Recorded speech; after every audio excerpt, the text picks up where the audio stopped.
Bienvenue dans cette nouvelle vidéo qui porte sur le chapitre numéro 1 du thème énergie. Donc chapitre qui a pour objectif de donner les différentes notions concernant les signaux périodiques. Les signaux périodiques, finalement, ils sont présents un peu partout autour de nous et ils sont essentiels, aussi bien pour communiquer entre nous que par exemple soigner. À l'écran, un moniteur de surveillance cardiaque qui va permettre de contrôler la fréquence cardiaque d'un patient. L'idée du chapitre, c'est de voir les différents types de signaux qui peuvent exister et de savoir comment est-ce qu'on peut les étudier et les caractériser. Donc à la fin du chapitre, vous serez capable d'étudier le signal émis par le cœur de ce patient. Donc tout d'abord, un signal, il est caractérisé par deux grandeurs. La première, celle qui va être située sur l'axe des ordonnées, c'est la tension. La seconde, placée cette fois-ci sur l'axe des abscisses, eh bien c'est le temps. Pour un signal donné, on va donc mesurer l'évolution de sa tension en fonction du temps, et donc avoir une représentation graphique de ce signal.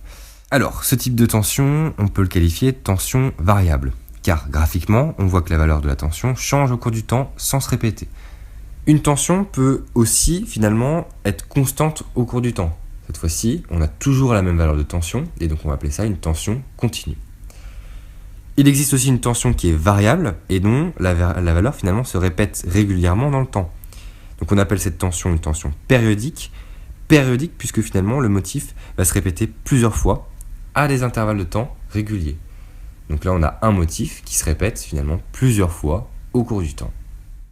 Enfin, dernier type de tension, les tensions qui elles sont périodiques mais dont la valeur est alternativement positive et négative. Donc dans ce cas-là, on va avoir une tension qu'on va appeler périodique alternative. Et dans notre exemple, notre tension elle passe par un maximum qui est 2 volts et un minimum qui est moins 2 volts. Et progressivement, l'évolution de la tension, elle alterne entre 2 volts et moins 2 volts. Donc évidemment, ces 4 types de tensions sont à connaître et il va falloir être capable de les identifier dans les exercices. Donc ensuite, quelques définitions.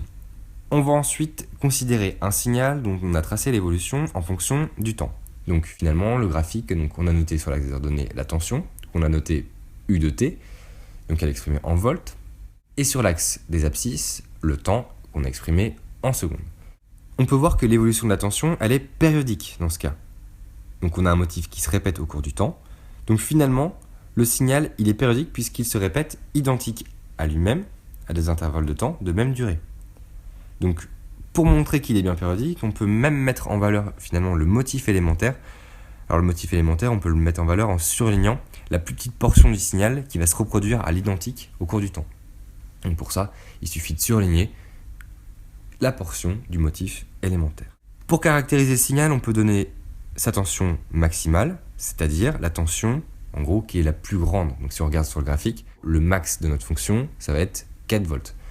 Autre grandeur physique qui va être finalement semblable à la première grandeur qu'on a vue précédemment, c'est la tension minimale. Et bien par analogie, c'est la valeur la plus basse, la plus faible de la représentation graphique qu'on a ici. Donc ici dans notre cas, on a U min égale moins 2 volts.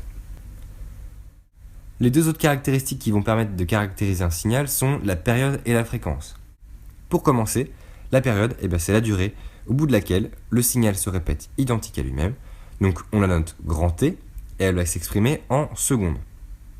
Donc ici, sur notre graphique, si on veut déterminer la période, rien de plus simple, on met le motif élémentaire sur notre graphique, on le surligne. Donc on peut mettre en valeur la période sur notre graphique, donc ça démarre donc de 1 à 2 secondes. Et donc pour calculer, rien de plus simple, T, ça va être 2 moins 1, c'est-à-dire 1 seconde. Donc la période de notre signal, c'est 1 seconde. L'autre grandeur à connaître, c'est la fréquence. La fréquence d'un signal, c'est le nombre de fois où le signal se répète identique à lui-même en 1 seconde. Donc on la note petit f, elle s'exprime en Hertz. Donc on le note Hz.